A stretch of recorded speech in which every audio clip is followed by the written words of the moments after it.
सबको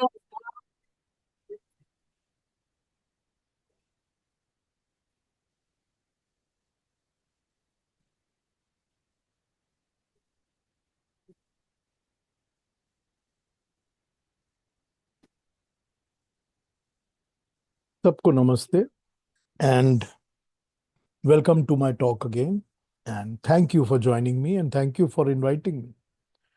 मुझे उम्मीद है कि आप सब स्वस्थ और अच्छे होंगे और बिल्कुल खुश होंगे। अच्छे मन के साथ हमारे अगले मंत्र को सुनते हैं। मैंने I think I have done 4 of them. आज मेरे को पांचवा मंत्र करना है ना। जी। मैंने 5 4 किए हुए हैं पहले। तो आज का जो मंत्र होगा वो होगा ये न देव रुग्रा पृथ्वी चद्रेड़ा ये न स्वहस्तवितम ये न नाका यो अंतरिक्षे रजसो विमान कस्मै देवा यह विशा विदेमा। ठीक। इसी मंत्र पे हम आज बात करेंगे और मैं आपको अपने अपने नोट्स पढ़ के बताता हूँ कि मैंने इसमें क्या लिखा हुआ है। और मैं 1 मिनट अपनी बैक लाइट ऑन कर लूँ जरा। थैंक यू जी। ये मंत्र यजुर्वेद के 32वें अध्याय का छठा मंत्र है। आप लोग जो बात कर रहे हैं मत करिए थोड़ी देर, प्लीज प्लीज प्लीज। साउंड को डिस्टर्ब मत करिए, आवाज आ रही है तो अच्छा नहीं।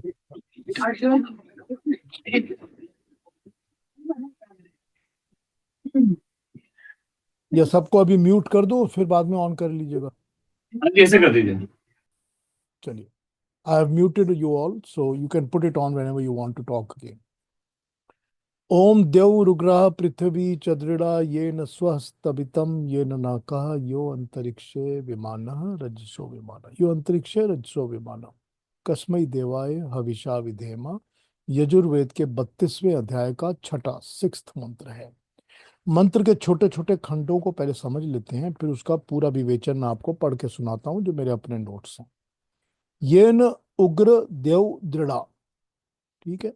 ये न देव रुग्रा उग्र देव दृढ़ा। जिस परमेश्वर ने उग्र तेजस्वी देवलोक को धारण किया है, दृढ़ धर दृढ़ करके रखा है, एस्टैब्लिश करके रखा है। ये न पृथ्वी च दृढ़। जिस परमात्मा ने दृढ़ पृथ्वी को भी धारण करके दृढ़ करके रखा है। ये न स्वस्तवितम। जिस प्रभु ने सुख को धारण करने के लिए सब कुछ को धारण करके रखा है। और ये न देवरुग्रा पृथ्वी।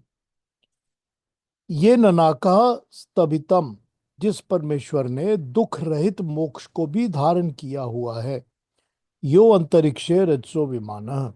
जो अंतरिक्ष में सभी लोक लोकांतरों को विशेष मान युक्त करके विशेष रूप से नियमों में बांध कर रखता है और उन्हें गति विशेष से संचालित करता है।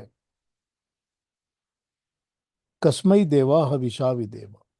इन सब विशेषताओं से विशिष्ट संपन्न सुखदायक कामना करने योग्य परम ब्रह्म की प्राप्ति के लिए हम सब सामर्थ्य के साथ विशेष भक्ति अर्पित करते हैं। ये तो उसका शॉर्ट मीनिंग हो गया सारे पार्ट्स का। अब इसको मैं आपको डिटेल में समझाता हूँ। पार्ट नंबर 1 जो है वो है ये न देवरुग्रा पृथ्वी चद्रेड़ा। जिस परमेश्वर ने उग्र तेजस्वी द्यूलोक को और पृथ्वी लोक को धारण किया हुआ है, जिसके आधार पर द्यू और पृथ्वी टिके हुए हैं। ये सारा ब्रह्मांड, आकाशगंगा, असंख्य सूर्य मंडल, संपूर्ण ये किस पर टिका है? आकर्षण शक्ति पर। ग्रेविटेशनल मैग्नेटिक अलग अलग फोर्सेस के ऊपर ये सारे अलग अलग जो ब्रह्मांड और जो सारी की सारी चीजें हैं ये टिकी हुई अपनी जगह पे रहती हैं, बैलेंस मेंटेन करती हैं। ये वो परमात्मा है जो इनको बैलेंस मेंटेन करके रखता है और इनको टिका के रखता है। ये सारे का सारा ब्रह्मांड, आकाश गंगा, गैलेक्सीज जितनी भी दुनिया में है, सब कुछ जितने भी सारे विश्व देवा में है, क्रिएशन ने जो भी बनाई है, असंख्य अनलिमिटेड सन्स, जितने सूरज जितने सन बनाए हैं, और उनकी जो जितनी उनके साथ जुड़ी हुई क्रिएशंस बनी हुई हैं। तो आकर्षण शक्ति पर ही सब कुछ टिका हुआ है। तो शक्ति देने वाला कोई शक्तिमान भी तो होता है ना, शक्तिमान ही तो शक्ति देता है। नियम बनाने वाला कोई नियम वाला नियामक भी तो होता है, जो नियम को बनाता है। वो सर्वशक्तिमान जगदीश्वर, सर्व नियंता, सब नियमों को बनाने वाला देव उग्र और तेजस्वी होना ही चाहिए। देव उग्र और तेजस्वी है तभी उसमें सूरज पलता है, पलता पोसता है उस देव लोक के अंदर, क्योंकि उसको उग्र और तेजस्वी होना ही है। पृथ्वी को दृढ़ और बलशाली होना ही है। अगर ये पृथ्वी दृढ़ नहीं होगी, स्ट्रांग नहीं होगी, और इसके अंदर अपनी स्ट्रेंथ नहीं होगी, तो ये हमारा आपका बोझ कहाँ से उठाएगी। तो हम 150 मंजिला मकान इस पे कैसे बना लेते हैं। ये तो दृढ़ होनी चाहिए ना, और बलशाली भी होनी चाहिए ना। द्युलोक वर्षण करता है, पृथ्वी लोक धारण करता है। द्युलोक की तेजस्विता पृथ्वी को अधिक उर्वर ग्रहण करने में समर्थ बनाने वाली बलशाली होती है। अब देखिए, जितनी भी चीजें हमारी पृथ्वी पर आती हैं, जो भी आता है वो सब द्युलोक से ही ट्रांसफर होके आता है। रास्ते में अंतरिक्ष पड़ता है और फिर पृथ्वी लोक। तो द्युलोक से जो सन क्रिएट करता है अपनी हीट और एनर्जी, वो ट्रांसफॉर्म होती है अंतरिक्ष में जाकर किरणों में, और जो हमको चाहिए उस हिसाब से, यानी हीट कितनी चाहिए, गर्मी चाहिए, क्या चाहिए, लाइट चाहिए, वो सब चीजें अंतरिक्ष में ट्रांसफॉर्म होती हैं। फिर पृथ्वी पर जब आती हैं तो हम उसको ग्रहण करते हैं, we adopt it, we take it, whatever it is that comes from Dyulok, and everything comes from Dyulok. तो द्युलोक में जो परमाणु होते हैं, इसको ध्यान से सुनिए, कि जो परमाणु द्युलोक में होते हैं या एटम्स द्युलोक में होते हैं, उनका काम होता है क्रिएशन को बनाना और करना। तो वो एटम्स जो होते हैं वो सन को बना रहे हैं, सूरज को बना रहे हैं, ऐसे मैग्नेटिक दूसरी चीजों को बना रहे हैं, जो कि जैसे वाटर क्रिएट होते हैं जिनसे एटम्स के साथ, जिनके साथ हवा क्रिएट होती है, ये सब कुछ बना रहे हैं। लेकिन बनाने के बाद जब वो अंतरिक्ष में आते हैं तो उनका फॉर्मेट तैयार हो जाता है। Then they adopt a format, like a raw material is there first. पहले रॉ मटेरियल जो है वो द्युलोक में है, और उसकी जो शेप एंड साइज होती है वो अंतरिक्ष में होती है, और पृथ्वी लोक में उसकी एप्लीकेशन होती है, एडेप्टेबिलिटी होती है। This is what happens from देव टू अंतरिक्ष टू पृथ्वी। साइंटिफिक एक्सप्लेनेशंस हैं, एकदम प्रूवन। अगली बार बताई गई है, यो अंतरिक्षे रजसो विमान, जो आकाश के सब लोक लोकांतरों को विशेष मान युक्त करता है।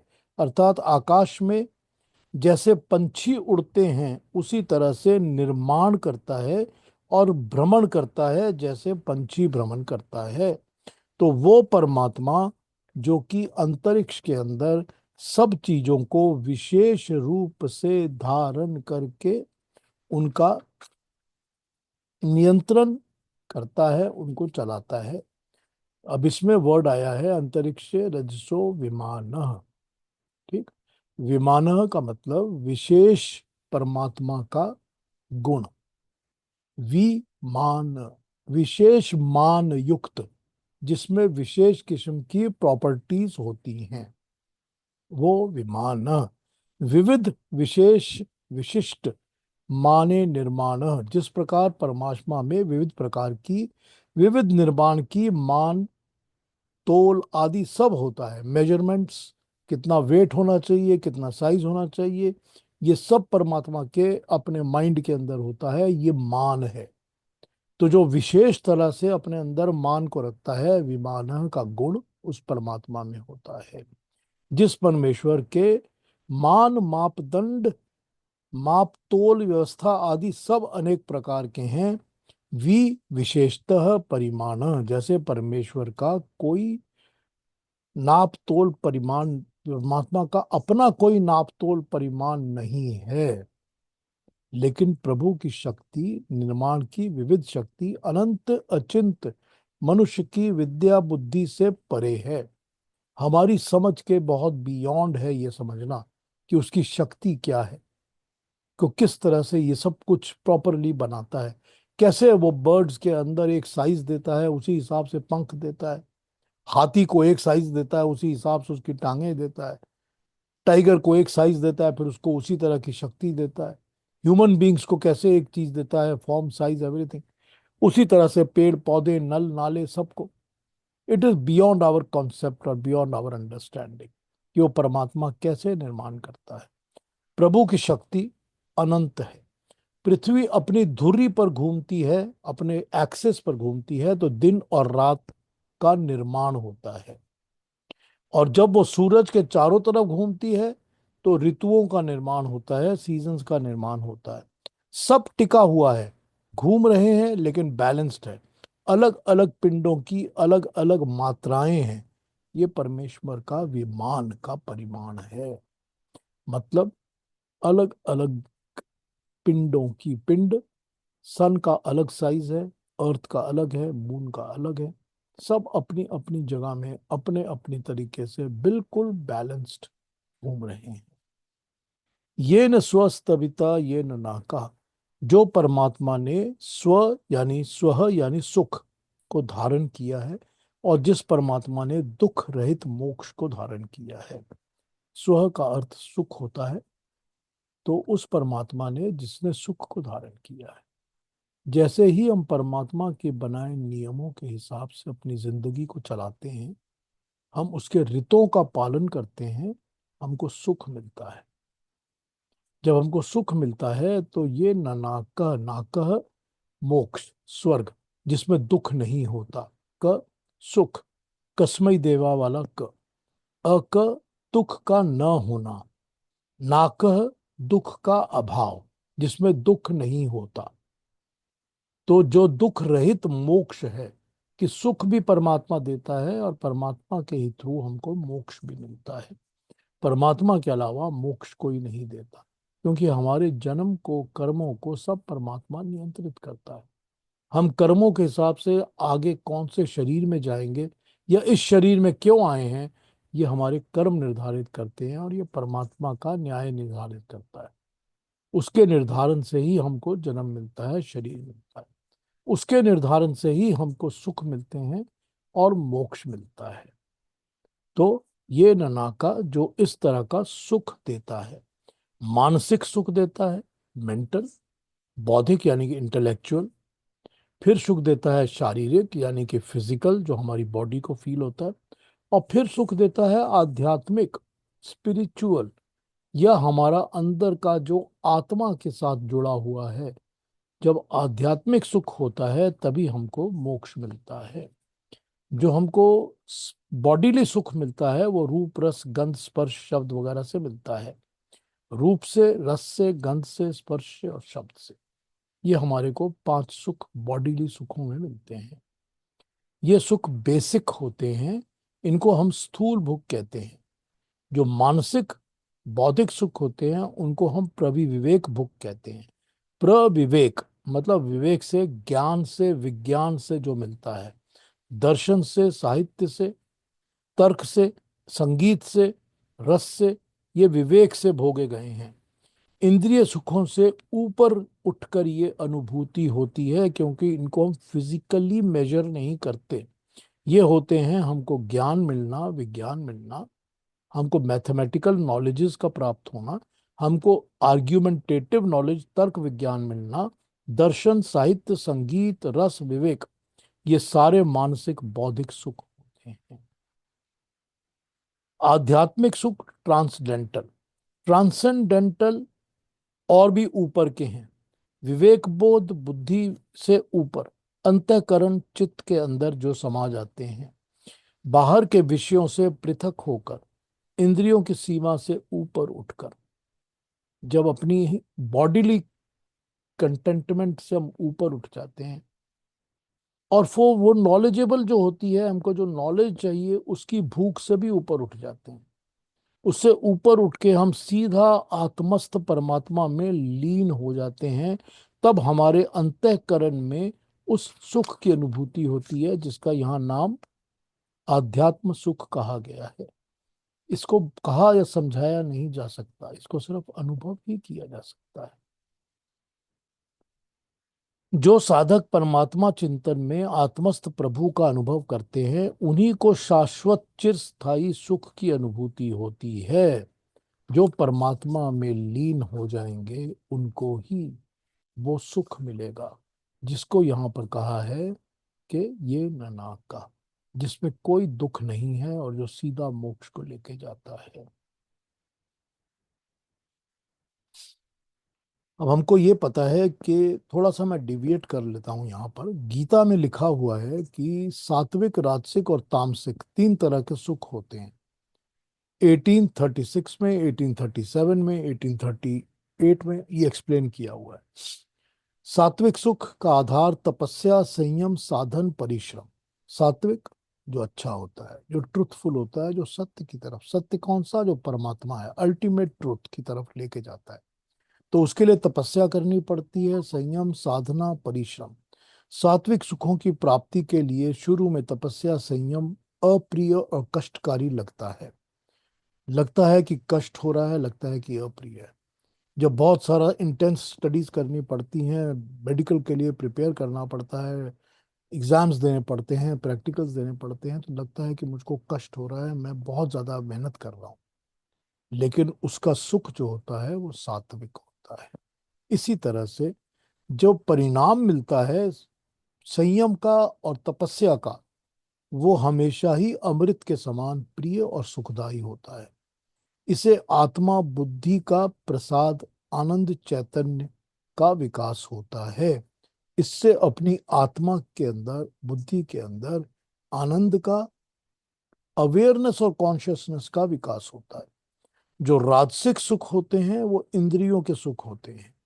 मतलब शुरू में बहुत प्यारे लगते हैं क्योंकि बॉडीली कंफर्ट्स होते हैं ये सारे, या अपनी ईगो को सेटिस्फाई करने के लिए कंफर्ट होते हैं ये सारे, कि एक मकान ले लिया लेकिन मैंने चार और ले लिए, मेरे पास चार प्रॉपर्टीज हैं, आठ प्रॉपर्टी। ये क्या सुख है? ये अपने ईगो को सेटिस्फाई करने के राजसिक सुख है। ये शुरू में तो अच्छे लगते हैं लेकिन ये अल्टीमेटली विष तुल्य होते हैं। ये जहर की तरह होते हैं, पॉइजन की तरह होते हैं, क्योंकि ये हमको डिस्ट्रक्शन की तरफ लेके जाते हैं, आत्मा को डिस्ट्रक्शन की तरफ लेके जाते हैं। और तीसरा तामसिक सुख। तामसिक सुख आलस, निद्रा, गलत काम करना, उनको एंजॉय करना, ये तो हमेशा ही हमको दुख की तरफ ही लेके जाते हैं, हमारी आत्मा को डुबा देते हैं, हमारे जन्म लेने के अधिकार को समाप्त कर देते हैं। तो दुख रहित मोक्ष सुख से ऊपर उठकर संपूर्ण आनंद, परमात्मा या ब्रह्म के आश्रय में जो आनंद मिलता है, वो आनंद को प्राप्त करना ना, ये जो नाकह है उसमें मोक्ष के लिए यही बताया गया है।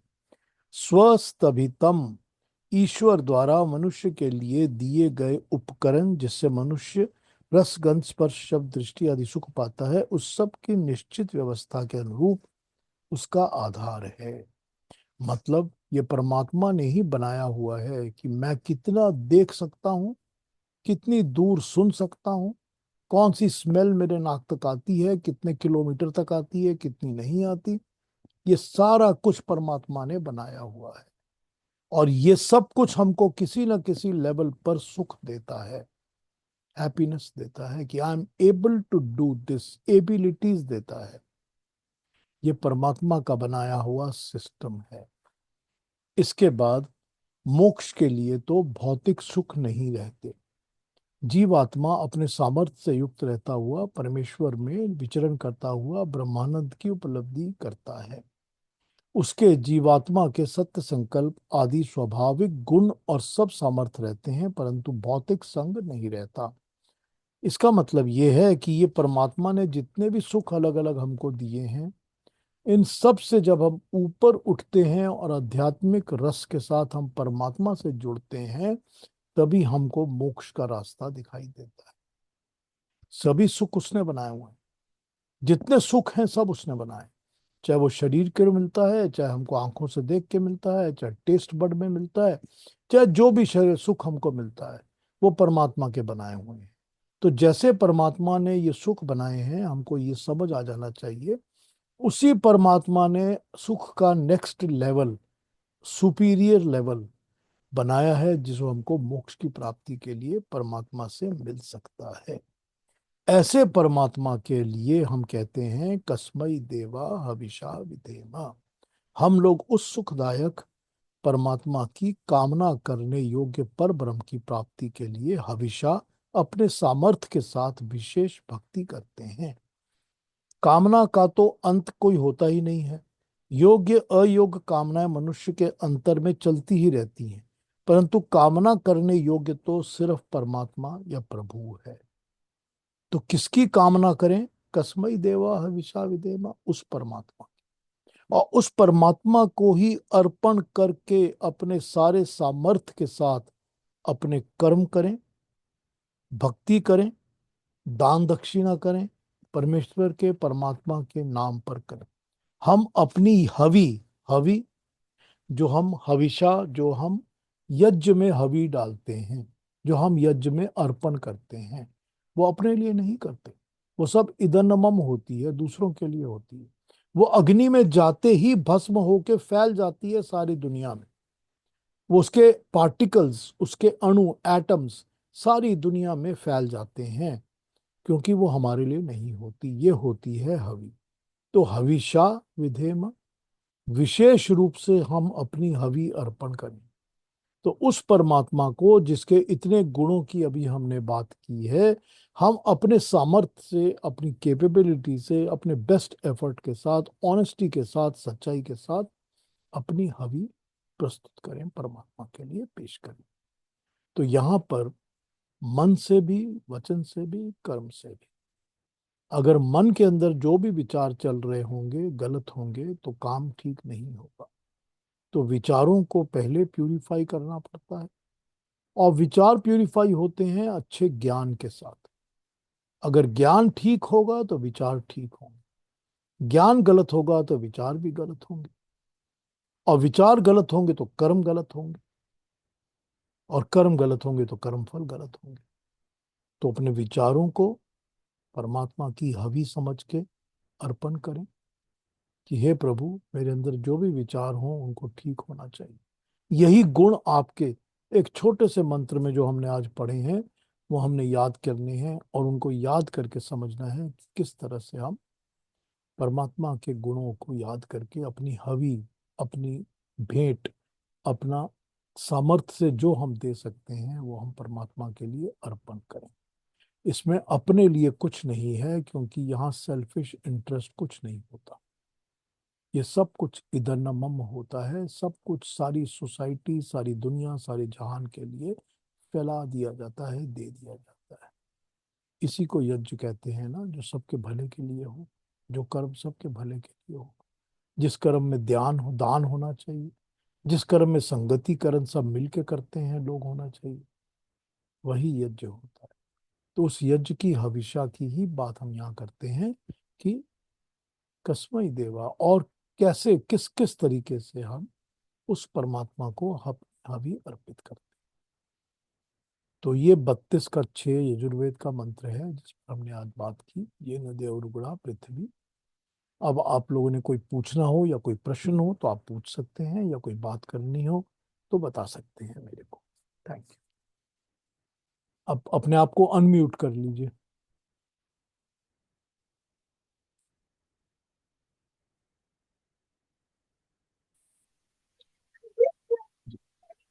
Thank you. आई होप कि आपको मंत्र समझ में आया होगा और मैं ठीक से बता सका हूँ। अच्छे से बताया प्रभु जी, पीयूष जी आपने। Thank you. Anybody has any question? या कोई चीज दोबारा समझनी हो जो समझ में ठीक ना आई हो तो भी पूछ लीजिए। नहीं, फिलहाल तो नहीं है सवाल कोई, पीयूष जब इन जी। मंत्रों को पढ़ते हैं ना, अपने दिमाग में जब इसको पढ़ते हैं, आप जब प्रार्थना मंत्र पढ़ते हैं तो इसके अर्थों को समझ के पढ़िए। इस अर्थ को अपने साथ अप्लाई करिए। जब पढ़ रहे होते हैं तो इन अर्थों को भी अप्लाई करके आस्ते आस्ते आराम से पढ़िए। तभी फायदा होगा जिंदगी में, तब उसका लाभ होगा, तब आपके मन में ये उतर जाएंगे। जब मन में उतर जाएंगे तो फिर अपने आप ही कर्म में भी उतर जाएंगे। ठीक है। ठीक है। ठीक है पीयूष जी। ठीक है, तो मैं डिस्कनेक्ट कर लूं अभी, हाँ जी पीयूष जी। एंड कर दूं आपका मीटिंग। बहुत बहुत धन्यवाद थैंक यू। इस टॉपिक पे हमें सबको मार्गदर्शन देने का। बहुत आशीर्वाद, बहुत साधुवाद सबको। Thank you. Thank you Piyush ji. Thank you. नमस्ते।